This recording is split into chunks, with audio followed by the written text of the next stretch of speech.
बिस्मिल्लाहिर्रहमानिर्रहीम। अस्सलाम वालेकुम व्यूअर्स, मैं हूं तंजीला रियाज और आप देख रहे हैं मेरे यूट्यूब चैनल। तो आज मैं आपके साथ शेयर करूंगी आलू के लच्छेदार पकौड़ों की रेसिपी। यकीन करें खाने में बेहद ही क्रिस्पी क्रंची है, बनाने में बेहद ही आसान। तो फिर देर किस बात की है, चलते हैं अपनी मजेदार सी रेसिपी को बनाना स्टार्ट कर लेते हैं। बिस्मिल्लाहिर्रहमानिर्रहीम। मजेदार से क्रिस्पी से लच्छेदार पकौड़े बनाने के लिए ना सबसे पहले तो देखिए यहाँ पर ना मैंने आलू ले लिए हैं और आलू ना यहाँ पर मैंने 1.5 किलो लिए हैं। आलू देखिए मैंने ना कुछ इस तरीके से ग्रेट कर लिए हैं। ये देखिए बिल्कुल लंबा लंबा मैंने ना इनको अच्छी तरह से ग्रेट कर लिया है। अच्छा, मैंने आपको जो ग्रेटर है ना वो भी दिखा देती हूँ मैंने कौन सी इस्तेमाल की है। तो ये देखिए मैंने ना यहाँ पर इस तरह की ग्रेटर ली है, ये वाली ग्रेटर, और इसकी मदद से ना मैंने आलूओं को अच्छी तरह से ग्रेट किया है। तो इस तरह की आपने ग्रेटर लेनी है और इसकी मदद से ही आलूओं को ग्रेट करना है, फिर ही जो हमारे पकौड़े हैं ना बहुत ही क्रिस्पी बनेंगे। इस तरह से आलूओं को ग्रेट कर लेंगे।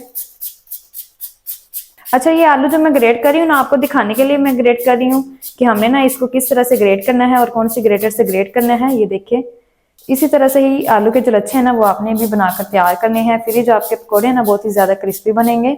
अल्हम्दुलिल्लाह से आलूओं को ना मैंने अच्छी तरह से ग्रेट कर लिया है और ये देखिए माशाल्लाह से आप ना जरा इसके लच्छे चेक कर लीजिए। अगर आप ना आलू को इसी तरह से ग्रेट करेंगे ना फिर ही जो आपके पकौड़े हैं ना क्रिस्पी और क्रंची बनकर तैयार होंगे। दूसरी वाली जो ग्रेटर होती है ना, नॉर्मल जो ग्रेटर हमारे घर में मौजूद होती है, वो वाली ग्रेटर हमने इस्तेमाल नहीं करनी है। इसी ग्रेटर से ही हमने आलूओं को अच्छी तरह से ग्रेट कर लेना है और आलू के लच्छे बनाकर तैयार कर लेने हैं। अच्छा, यहाँ पर ना मैंने आलू 1.5 किलो लिए हैं। आप यहाँ पर कम या फिर ज्यादा अपनी मर्जी से कर सकते हैं आलूओं को। और आलूओं को ना अब हमने अच्छी तरह से वॉश कर लेना है। मैंने ना इसको वॉश अभी तक नहीं किया है, मैंने ना सिंपली इसको ग्रेट किया है पानी के अंदर ताकि ये जो आलू है ना वो ब्लैक ना हो। अब ये देखिए इसके ऊपर ये जो स्टार्च है ना इसको हमने खत्म करना है। तो इन आलूओं को ना हम वॉश कर लेंगे 4 से 5 पानी से अच्छी तरह से, ताकि इसका जो सारा एक्स्ट्रा वाला स्टार्च है ना वो खत्म हो जाए। जब आलूओं का स्टार्च खत्म हो जाता है ना तो फिर आलूओं को जब हम इस्तेमाल करते हैं ना, पकौड़े बनाते हैं या फिर कोई भी स्नैक्स बनाते हैं ना, तो फिर वो स्नैक्स क्रिस्पी बनते हैं, पकौड़े भी क्रिस्पी बनते हैं। तो जल्दी से ना मैं आलूओं को 3 से 4 पानी से वॉश कर लूँ, फिर मैं आपको दिखाती हूँ। अल्हम्दुलिल्लाह से देखिए आलूओं को ना मैंने अच्छी तरह से वॉश कर लिया है और आलूओं का जो सारा पानी है ना मैंने निकाल लिया है। ये देखिए आलू जो है ना अब ड्राई ड्राई से हैं। आलू को ना हमने अच्छी तरह से ड्राई कर लेना है, पानी इसमें बिल्कुल भी नहीं होना चाहिए, नहीं तो जो बाइंडिंग है ना वो ठीक से नहीं आएगी। चलें जी, इस टाइम पर ना हम इसके अंदर शामिल करेंगे कुछ स्पाइसेस। तो स्पाइसेस में ना सबसे पहले शामिल करेंगे 1 टीस्पून भर के धनिया पाउडर शामिल करेंगे, साथ ही शामिल करेंगे 1 टीस्पून भर के जीरा, और साथ ही शामिल करेंगे 1/4 टीस्पून अजवाइन। अजवाइन का इस्तेमाल लाजमी किया करें जब भी कोई फ्राइंग चीज बनाए। साथ ही शामिल करेंगे 1.5 टीस्पून भर के कुटी हुई लाल मिर्च। अच्छा, जो नमक और मिर्च है ना वो आप अपने टेस्ट के मुताबिक एडजस्ट कर लीजिएगा। साथ ही शामिल करेंगे 1/4 टीस्पून हल्दी का पाउडर। साथ ही शामिल करेंगे 1.5 टीस्पून भर के नमक। और कोई भी स्पाइस ना हमने इस टाइम पर शामिल नहीं करना है एक्स्ट्रा में, सिर्फ और सिर्फ 4 से 5 बेसिक से जो स्पाइस है ना हमने शामिल करने हैं और इन आलूओं की ना हमने अच्छी तरह से मिक्सिंग कर लेनी है। अच्छा, अभी तक बाइंडिंग के लिए हमने इसके अंदर कुछ भी शामिल नहीं किया है, क्योंकि अभी तक ना हम इसके अंदर सिर्फ और सिर्फ स्पाइसेस ही शामिल करेंगे और स्पाइसेस को मिक्स कर लेंगे, ताकि स्पाइसेस की वजह से जो आलू है ना वो अपना सारा जो पानी है ना वो रिलीज कर दें। फिर हम ना इसके अंदर शामिल करेंगे बाइंडिंग के लिए मैदा। अच्छी तरह से मिक्सिंग कर लेते हैं पहले, ताकि जो तमाम स्पाइसेस है ना वो हर आलू के ऊपर अच्छी तरह से अप्लाई हो जाएं, कोट हो जाएं। अच्छा, मैं इस स्पैचुला का इस्तेमाल कर रही हूँ, आप चाहें तो हाथ की मदद से भी अच्छी तरह से मिक्सिंग कर सकते हैं। अल्हम्दुलिल्लाह से देखिए अच्छी तरह से ना मैंने तमाम स्पाइसेस को मिक्स कर लिया है आलू के साथ। तमाम स्पाइसेस ना अच्छी तरह से मिक्स हो चुके हैं।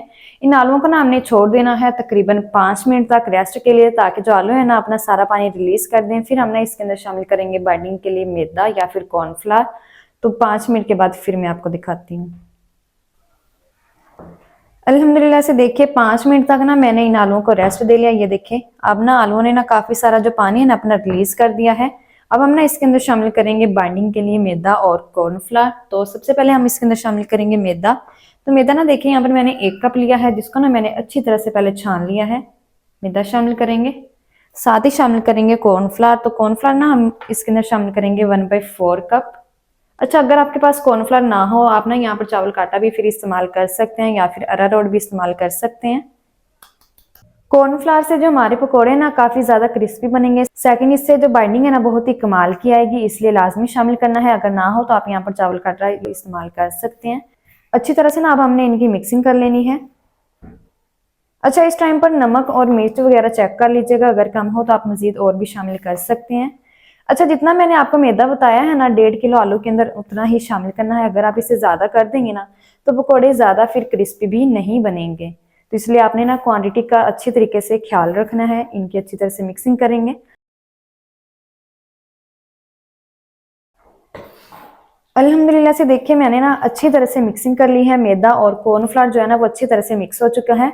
अच्छा, मैं ना आपको शुरू में बताना भूल गई कि आप ना यहाँ पर कोई सी भी वेजिटेबल्स इस्तेमाल कर सकते हैं, जैसा कि मिक्स वेजिटेबल भी आप यहाँ पर ले सकते हैं, लेकिन आपने ना सबको इसी तरह से ही ग्रेट करके लेना है। अल्हम्दुलिल्लाह से अच्छी तरह से मैंने मिक्सिंग कर ली है और ये देखिए बहुत ही कमाल का जो मिक्सचर है ना हमारा पकौड़ों के लिए बनकर तैयार हो चुका है। हमने ना अब इसको रेस्ट बिल्कुल भी ज्यादा नहीं देना है, नहीं तो जो आलू है ना वो अपना और ज्यादा जो पानी है ना वो रिलीज कर देंगे, फिर जो बाइंडिंग है ठीक से नहीं आएगी, पकौड़े हमारे क्रिस्पी नहीं बनेंगे, ठीक से फ्राई नहीं होंगे। तो सिंपल क्या करना है, इनको ना करते हैं जल्दी से साइड पर, और इनको फ्राई कैसे करना है तमाम तरीका मैं आपके साथ शेयर करती हूँ। और कुकिंग ऑयल को अच्छी तरह से हम गर्म कर लेते हैं। अल्हम्दुलिल्लाह से देखिए दूसरी तरफ ना इन पकौड़ों को फ्राई करने के लिए जो कुकिंग ऑयल है ना मैंने गर्म कर लिया है। अब हम क्या करेंगे, चम्मच की मदद से ना हमने इस तरह से मिक्सचर को उठाना है और इस तरह से शामिल करते जाएंगे। अच्छा, फ्लेम को ना मैंने मीडियम रखा हुआ है और फ्लेम को मीडियम रख के ही हमने ना इन पकौड़ों को फ्राई करना है। इस तरह से मिक्सचर को उठाएंगे चम्मच की मदद से और इस तरह से शामिल करते जाएंगे।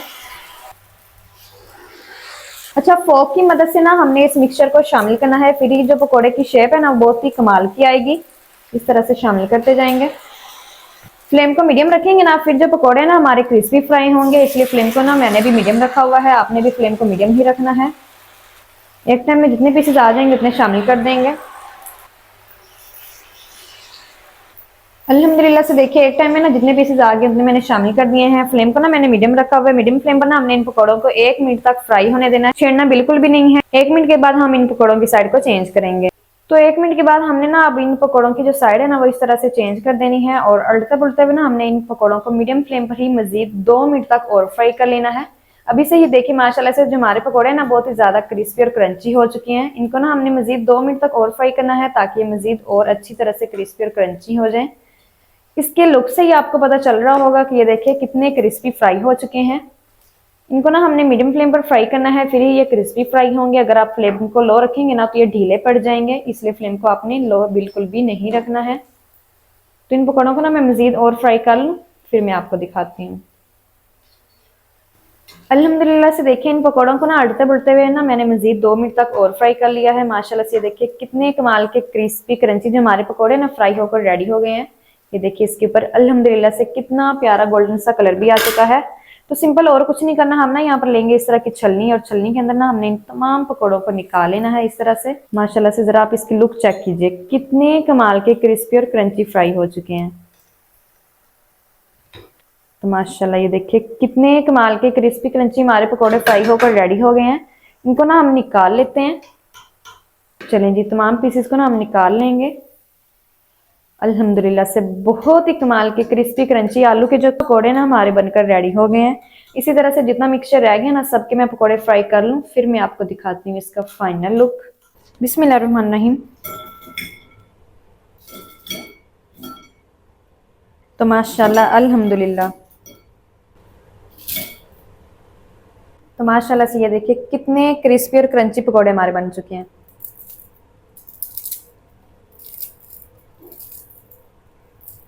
माशाल्लाह से ये देखिए कितने क्रिस्पी बन चुके हैं।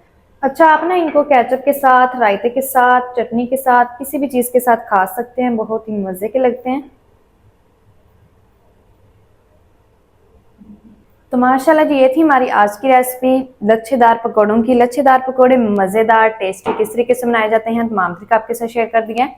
वीडियो अच्छा लगे तो वीडियो को लाइक और चैनल को आपने लाजमी सब्सक्राइब करना है। मिलते हैं नेक्स्ट वीडियो के साथ, तब तक के लिए अल्लाह हाफिज़।